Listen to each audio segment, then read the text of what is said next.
Hello friends, welcome to my channel PCS with Chauhan. Guys, मेरा नाम है कीरा चौहान। जैसे कि आप देख पा रहे हैं गाइस, हमने स्टार्ट किया है दृष्टि जो आईएएस है। उसकी एक बुक है जो क्विक बुक्स के नाम से आती है। तो हम बात करने जा रहे हैं यहाँ पे भूगोल और विश्व का भूगोल, यानी अभी जो हम करेंगे वो हम इंडियन ज्योग्राफी करेंगे। उसका जो चैप्टर 1 है, 2 पार्ट में हम कंप्लीट कर रहे हैं चैप्टर 1। तो जो चैप्टर 1 का है वो है आपका भारत एक सामान्य परिचय, यानी कि इंडिया अ जनरल इंट्रोडक्शन। तो गाइस, अगर आप पीसीएस की तैयारी कर रहे हैं, स्टेट पीसीएस की, और अगर आप प्री की बात करें और मेंस की भी आप बात करें, तो ये जो बुक है ना दृष्टि की, ये इनफ है। अगर आप इसको पढ़ लेते हैं तो इसके अलावा मुझे नहीं लगता कि आपको कुछ भी और पढ़ने की ज़रूरत पड़ेगी भूगोल में। ठीक है, तो मतलब ज्योग्राफी के लिए इनफ है। और अगर गाइस आपको मेरी वीडियोस पसंद आए तो वीडियो को लाइक कर दीजिएगा। चैनल को सब्सक्राइब नहीं किया है अभी तक तो कर लीजिएगा। घटना चक्र की जितने भी सब्जेक्ट्स की हैं वीडियोस, वो आप मेरी प्लेलिस्ट से देख सकते हैं। अगर आपने अभी तक चैनल को सब्सक्राइब नहीं किया है तो इसके लिए कर लीजिएगा, शेयर करिएगा, कमेंट करके जरूर बताइएगा कि आपको जो है मेरा पढ़ाया हुआ कैसा लगा। और नीचे आप यहाँ पे मेरा व्हाट्सएप नंबर देख सकते हैं। अगर आपको पीडीएफ रिलेटेड कोई हेल्प चाहिए या कोई भी हेल्प चाहिए तो आप मुझे व्हाट्सएप पर मैसेज कर सकते हैं। चलिए गाइस, आगे बढ़ते हैं।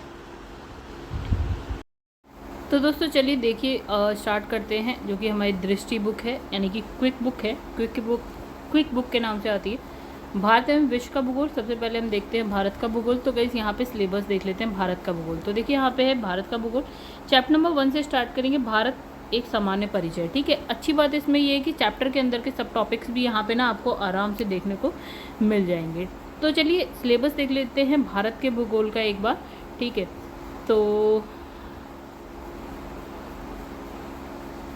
तो गाइज़, अगर आपको मेरी वीडियो पसंद आएगी तो वीडियो को लाइक करिएगा। एंड चैनल को अभी तक आपने सब्सक्राइब नहीं किया है तो चैनल को सब्सक्राइब कर लीजिएगा और प्लीज़ शेयर करिएगा उन्हें भी जो ये बुक पढ़ना चाहते हैं।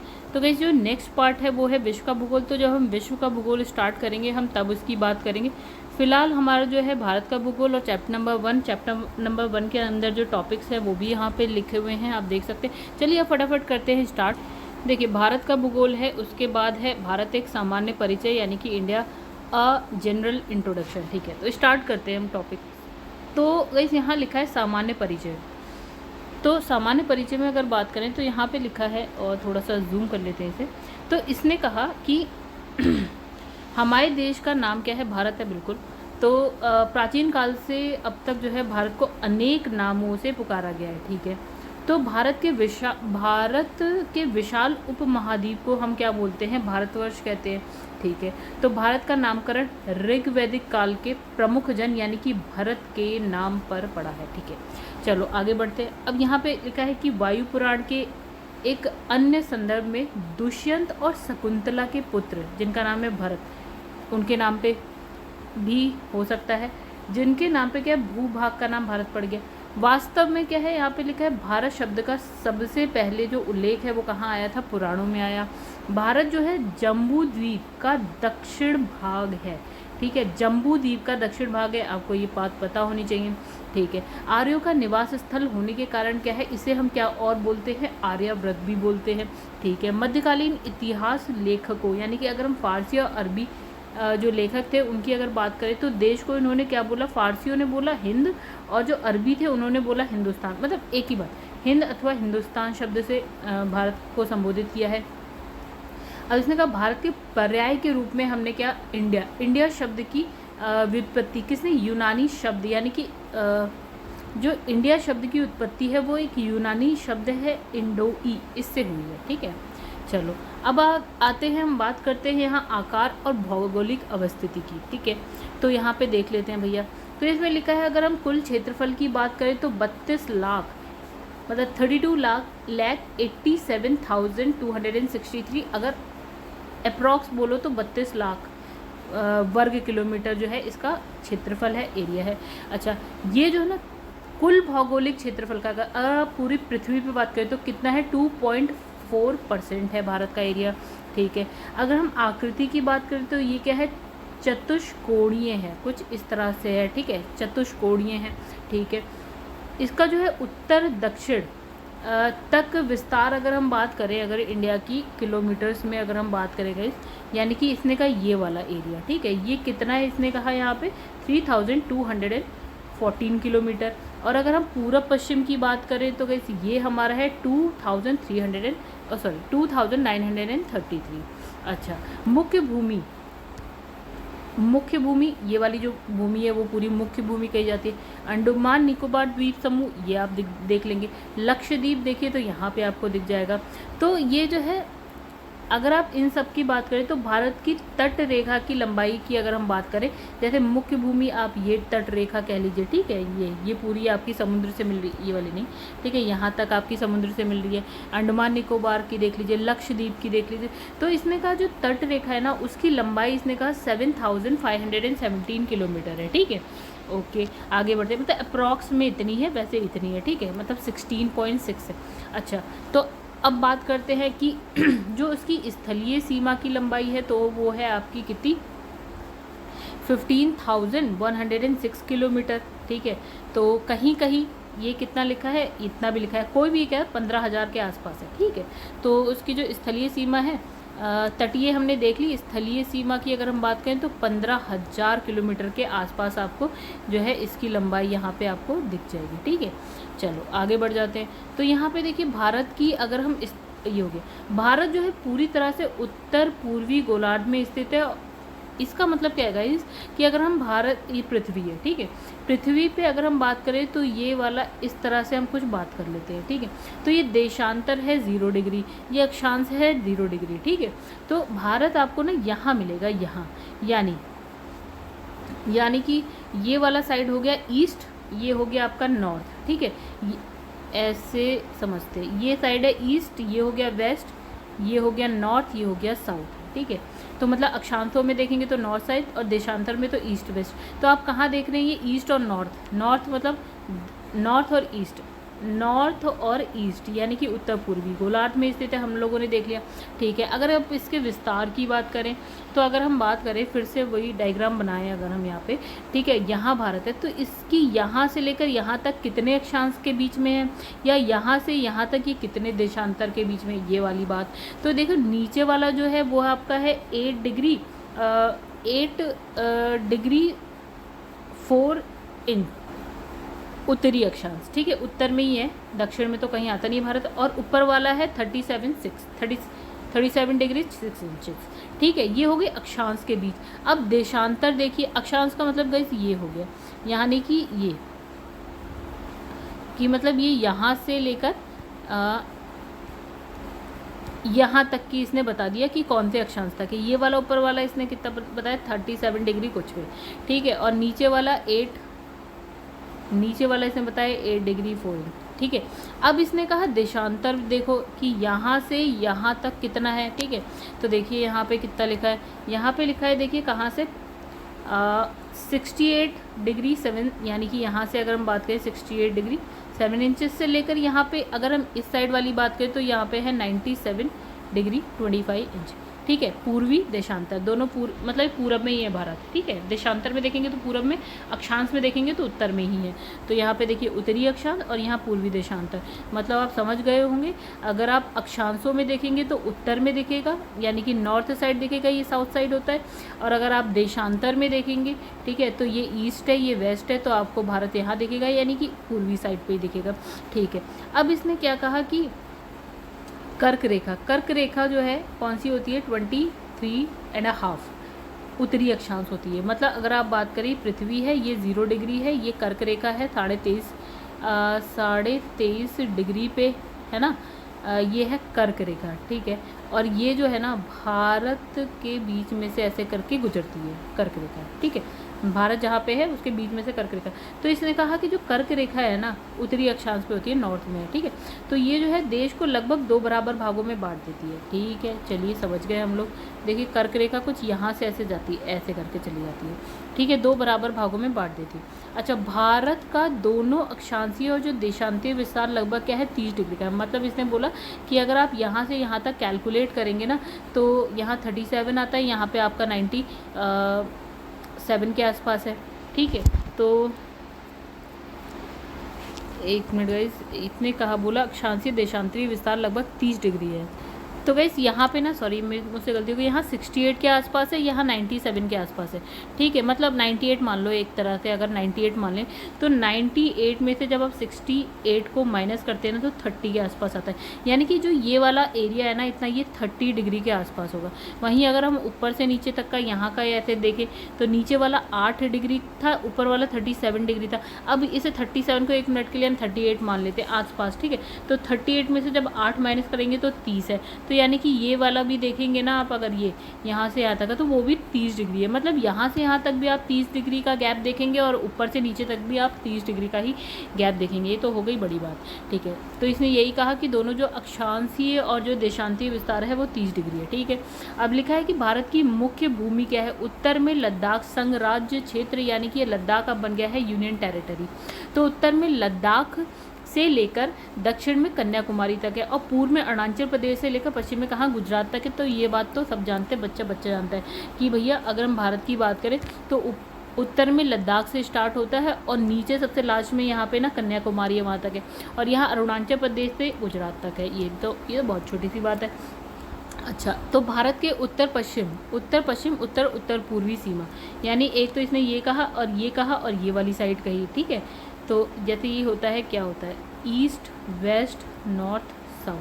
तो इसने ये वाली साइड कही, ये वाली साइड नॉर्थ यानी कि उत्तर कहा, और क्या है, उत्तर पूर्वी सीमा, ठीक है। तो कहाँ गया ये, पर क्या है, नवीनतम मोड़दार पर्वत है। बिल्कुल आपको यहाँ से यहाँ तक ऐसे करके पर्वत ही मिलेंगे, ठीक है।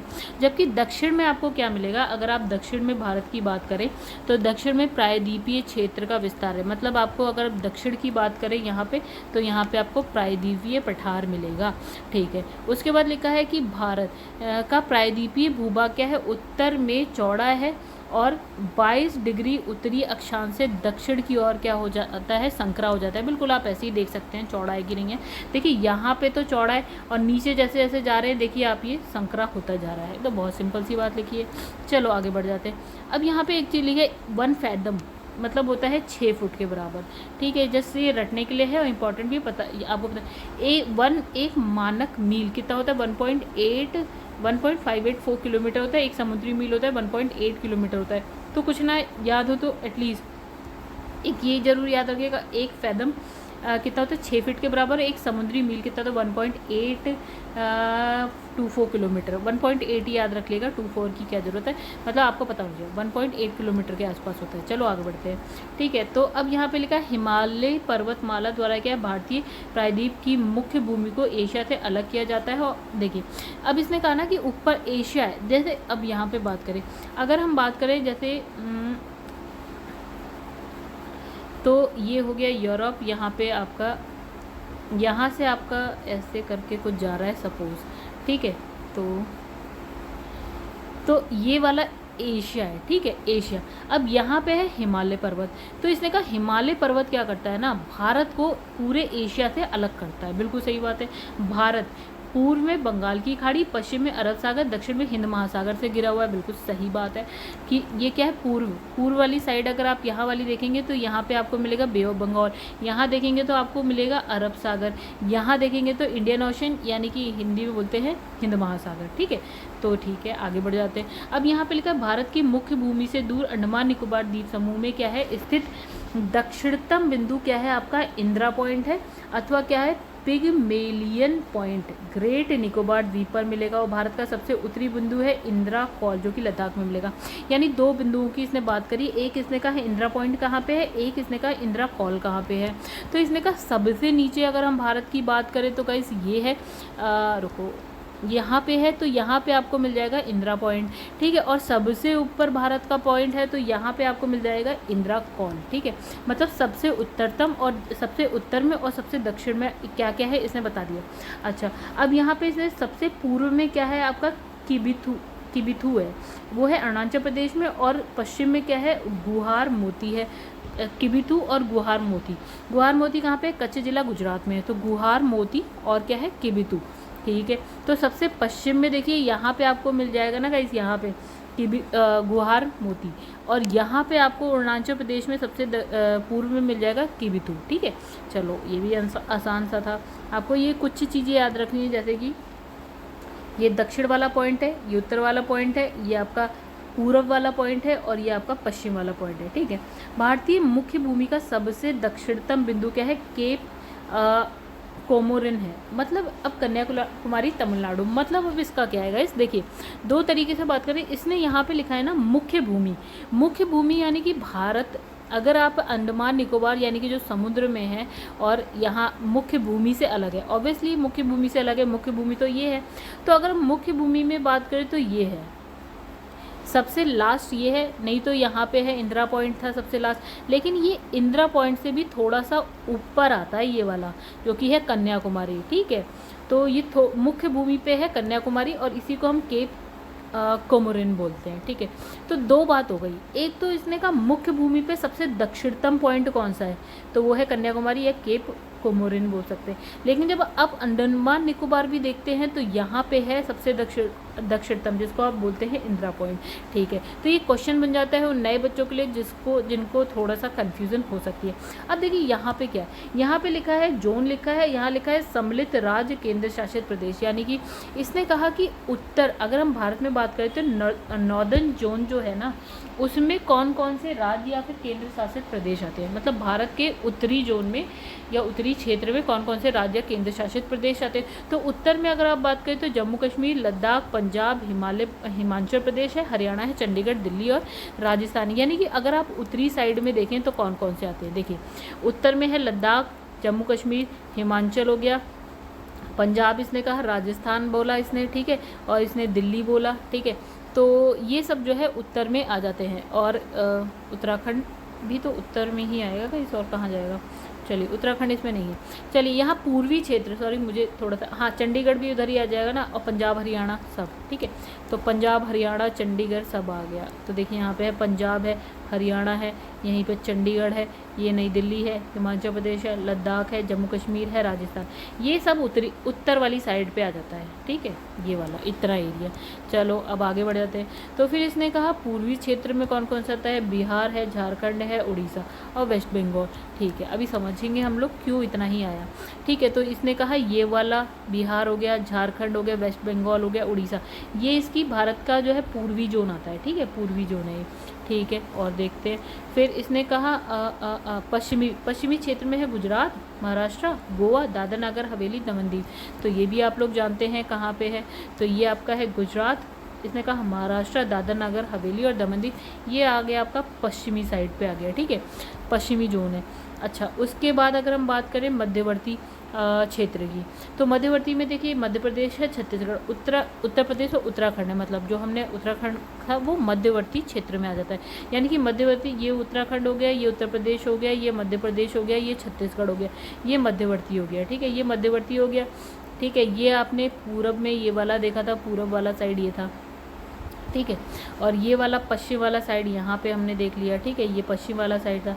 और ये जो ऊपर ये वाला एरिया है वो पूरा उत्तरी था, उत्तरी जोन में आता है, ठीक है। और देख लेते हैं तो यहाँ पे आ जाता है दक्षिणी क्षेत्र में कौन सा है, तो गई दक्षिणी जोन में अगर हम बात करें तो कर्नाटका, केरल, तमिलनाडु, आंध्र प्रदेश, तेलंगाना, पुडुचेरी, अंडमान निकोबार और लक्षद्वीप आ गए। यानी चलो यहाँ पे भी देख लेते हैं। तो यहाँ से आप देखिए ना, ये यहाँ से लेकर ये वाला, ये वाला, ये वाला, ये वाला, ये वाला, ये वाला, ये पूरा दक्षिणी जोन में आ जाता है। अंडमान निकोबार भी इसी में आ जाता है, लक्षद्वीप भी इसी में आ जाता है, ठीक है। अब कुछ बचा, हाँ बिल्कुल बचा, पूर्वोत्तर क्षेत्र तो हम भूल गए। तो ये वाला जो है ये पूरा ये पूर्वोत्तर है, ये रहा। थोड़ा सा इसे जूम कर लेते हैं। तो यहाँ पे देखिए पूर्वोत्तर में, यहाँ पे देखिए ये है आपका सिक्किम आ जाता है, यहाँ असम आ जाता है, ये मेघालय आ जाता है, फिर यहाँ पे है मिज़ोरम है, त्रिपुरा है, मणिपुर है, नागालैंड है, अरुणाचल प्रदेश है। तो ये है उत्तर पूर्वी यानी कि नॉर्थ ईस्ट साइड है, ठीक है। चलो अब आगे बढ़ जाते हैं हम लोग। तो हो सकता है दोस्तों मेरी स्पीड थोड़ी कम हो, लेकिन मैं बस थोड़ा सा ये सोची थी कि एक्सप्लेन करते हुए चलूँ। अब इसमें लिखा है देखिए लगभग जो है 30 डिग्री के देशांतरीय विस्तार के कारण देश को 2 समय मेखलाओं में बांटा जा सकता है, परंतु इस समस्या का समाधान 82 डिग्री 30 जो इंचेस है पूर्वी देशांतर रेखा को भारतीय मानक समय के निर्धारण हेतु मानक याम युक्त स्टैंडर्ड मेरिडियन के रूप में जो है मानक जो है मानकर कर लिया गया है, जो कि उत्तर प्रदेश के, अच्छा चलिए, मतलब इसने ये बोला ना कि भारत का जो विस्तार है ना, अगर आप विस्तार की बात करें तो जो यहाँ से है पूर्व से पश्चिम तक की अगर हम बात करें भारत के, तो वो काफ़ी ज़्यादा है। ठीक है, तो इसने कहा कि भैया तो हम इसे 2 टाइम जोन में बांट सकते हैं। मतलब आप ऐसा करो, यहाँ से यहाँ तक का विस्तार बहुत ज़्यादा है, 30 डिग्री के आसपास है, तो हम इसे 2 टाइम, यहाँ का टाइम कुछ एरिया ऐसे कर दो कि यहाँ का टाइम कुछ और हो, यहाँ का टाइम कुछ और हो। ठीक है, लेकिन अब इसने क्या करा, चलो हमने क्या करा, बीच में, भारत के बिल्कुल बीच में से एक लाइन ऐसे खींच दी। ठीक है, कौन सी देशांतर पे है, ये वाला देशांतर है, पूर्वी देशांतर, 82.5 पूर्वी देशांतर पे हमने ये लाइन खींच दी। ठीक है, अब इसने कहा इस लाइन पे जो भी टाइम होगा, जो भी समय होगा, उसे हम पूरे भारत में मान लेंगे। ठीक है, तो देखो इस पे जो भी समय होगा, या इस लाइन को हम क्या बोलते हैं, मानक यामयुक्त स्टैंडर्ड मेरिडियन बोल देते हैं। ठीक है, इस लाइन पे जो भी, यानी इस देशांतर पे जो भी समय हो रहा होगा वो हम पूरे भारत में मानेंगे।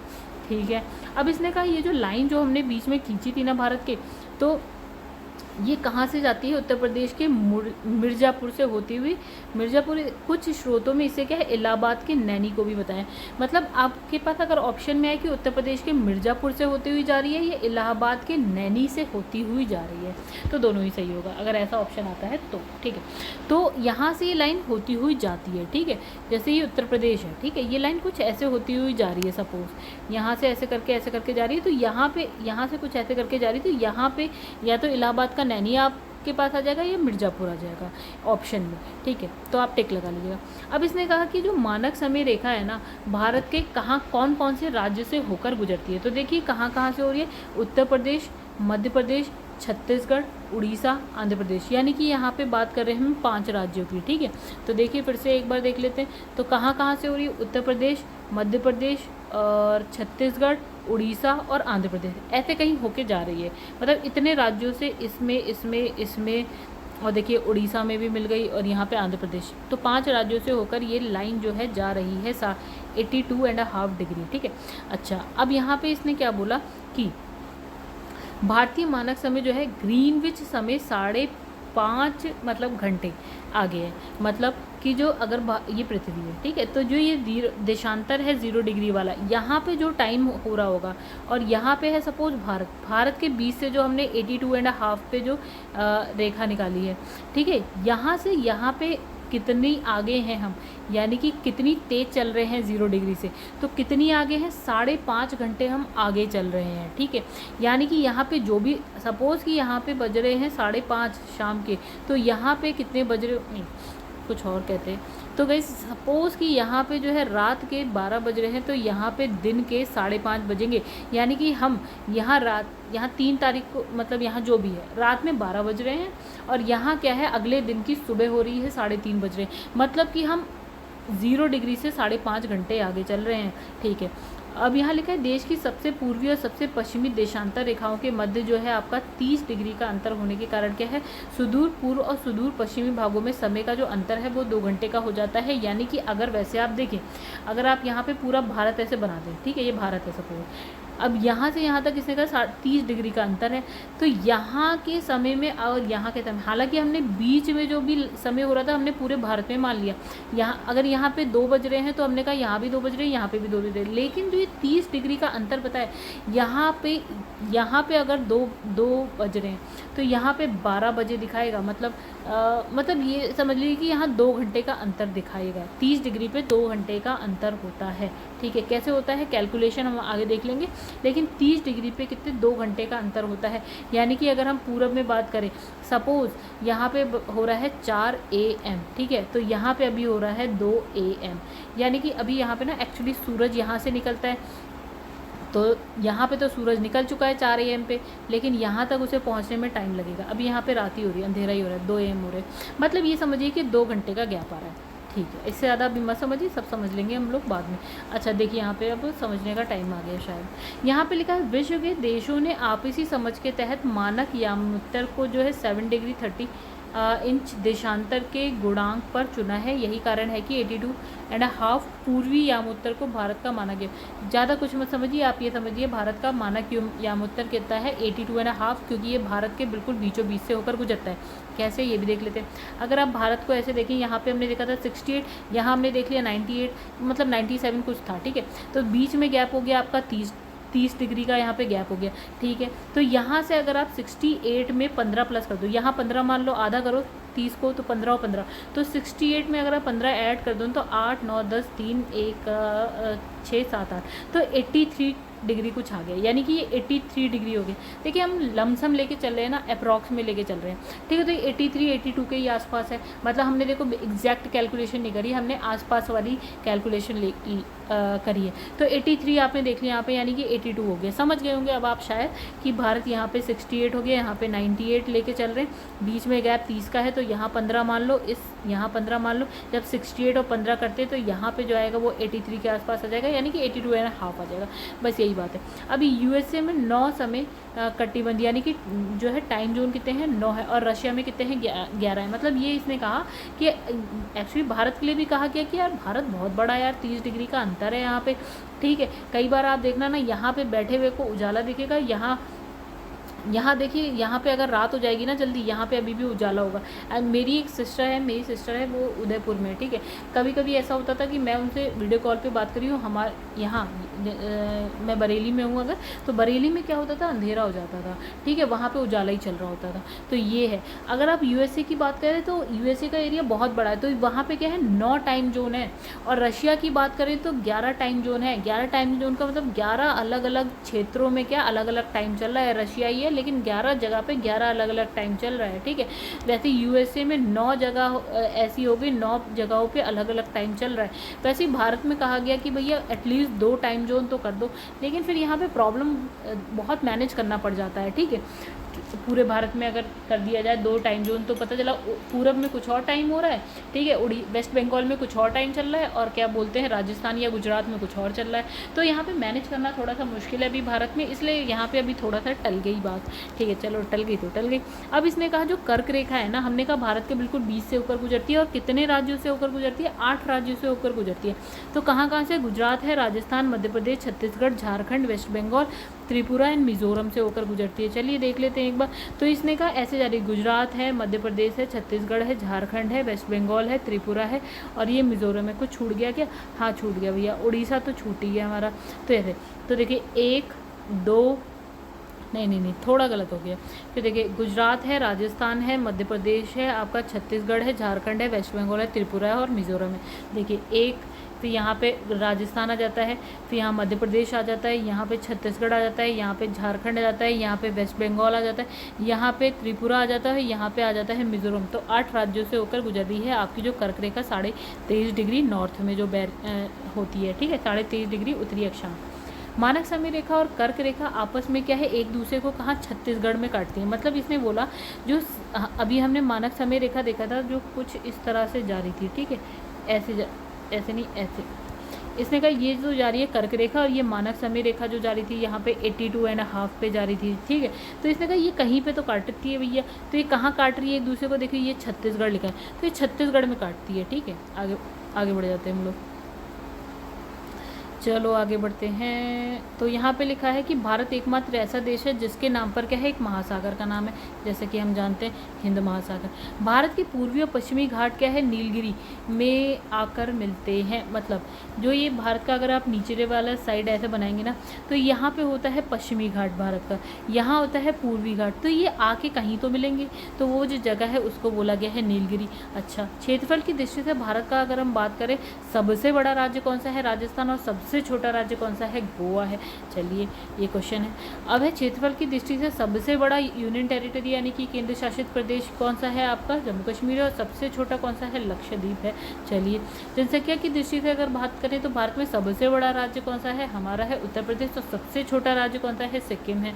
अच्छा, जनसंख्या की दृष्टि से ही बात करें तो सबसे बड़ा केंद्र शासित प्रदेश यूनियन टेरिटरी की बात करें तो सबसे बड़ा यूनियन टेरिटरी जिसमें सबसे ज़्यादा जनसंख्या है तो दिल्ली है, और सबसे कम जनसंख्या आपको कहाँ मिलेगी, लक्षद्वीप में मिलेगी।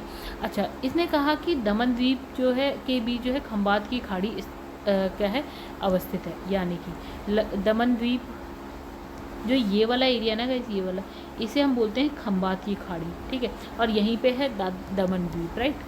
चलो अब आगे है उत्तर पूर्वी राज्य, जैसे कि अरुणाचल प्रदेश है, असम है, मेघालय है, मणिपुर है, मिजोरम, नागालैंड, त्रिपुरा।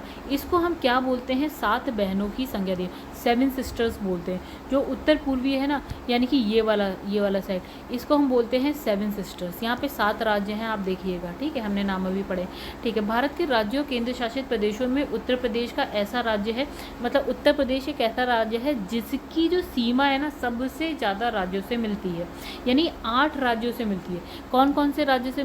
8 राज्य से मिलती है और एक केंद्र शासित प्रदेश यानी कि दिल्ली से मिलती है, ठीक है। तो उत्तर प्रदेश की सीमा कहाँ? 8 राज्य और एक केंद्र शासित प्रदेश दिल्ली से मिल रही है, जिसमें सबसे बड़ी सीमा किसके साथ हो रही है? मध्य प्रदेश। और सबसे छोटी सीमा किसके साथ मिल रही है? हिमाचल प्रदेश के साथ, ठीक है। तो गाइस आप उत्तर प्रदेश के चारों तरफ देखिएगा कौन कौन से वो 8 राज्य हैं जिससे मिली। तो सबसे बड़ी सीमा देखिए यहाँ पे लिखा भी है, देखिए उत्तराखंड से मिलती है, हिमाचल प्रदेश से मिलती है, हरियाणा से मिलती है, ठीक है, राजस्थान, मध्य प्रदेश, छत्तीसगढ़, झारखंड, बिहार, दिल्ली केंद्र शासित प्रदेश है, ठीक है। अब इसने कहा सबसे बड़ी किससे मिल रही है? मध्य प्रदेश से मिल रही है, ठीक है, और सबसे छोटी हिमाचल प्रदेश से। अच्छा, उत्तर प्रदेश का सोनभद्र जो सोनभद्र जिला है ना उत्तर प्रदेश में, वो देश का एकमात्र ऐसा जिला है जो 4 राज्य यानी कि छत्तीसगढ़, मध्य प्रदेश, बिहार और झारखंड से मिलता है, ठीक है।